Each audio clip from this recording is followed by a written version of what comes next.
Hello boys and girls. Today we're going to go over the KWL chart for your research project this week that you're going to be working on. I have my little whiteboard, so you do need either a piece of paper and a pencil, or you need a whiteboard and a whiteboard marker, or whatever you have to write with at home. So our research project this week is we're going to be reading some nonfiction texts to figure out more facts about a specific insect that you want.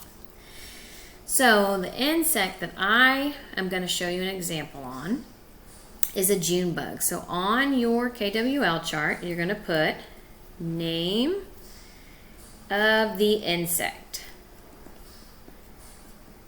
So the name of my insect is a June bug.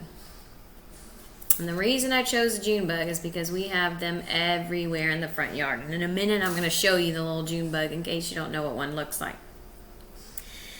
Then you're going to make 3 columns. And this is going to be your note-taking sheet, because this is all we're doing this week, is just researching and reading some books about a specific insect that you want to know more about. So under the K, you're going to put, what do I know? So what do you know already?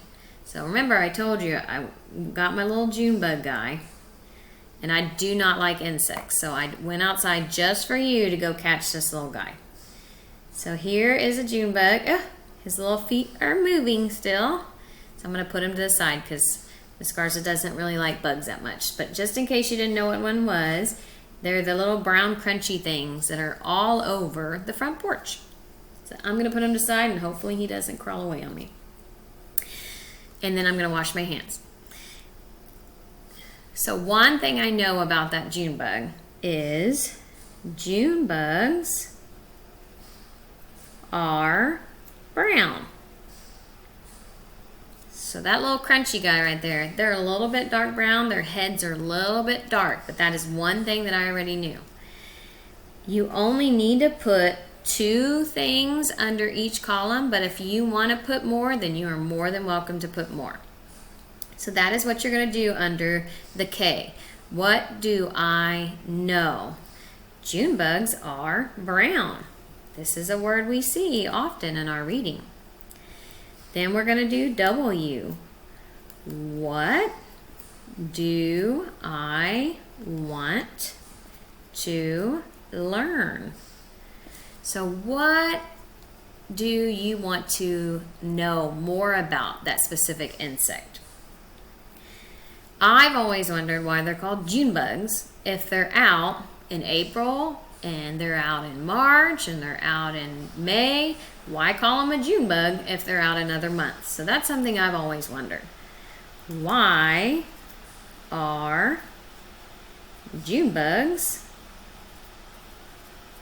called June bugs? Remember, you only need 2, but if you want to do more, you can. It's your research. And then under L, these 2 you can do before you read, but the L comes after you've read. So this is what did I learn? So after you've read your nonfiction texts, you're going to answer the questions that you had. If you didn't find the answer to a specific question, that's okay, because some of our books don't always give us the answer to it.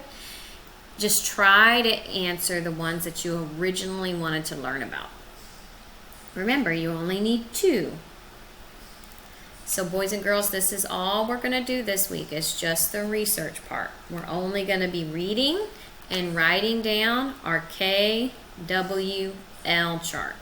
Then the next weeks we'll start writing and we'll do some more lessons on how to form complete sentences and structure our writing.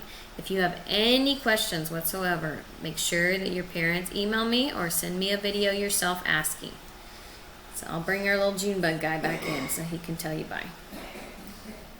Say bye, little June bug. And let me know if you have questions, boys and girls. Bye-bye.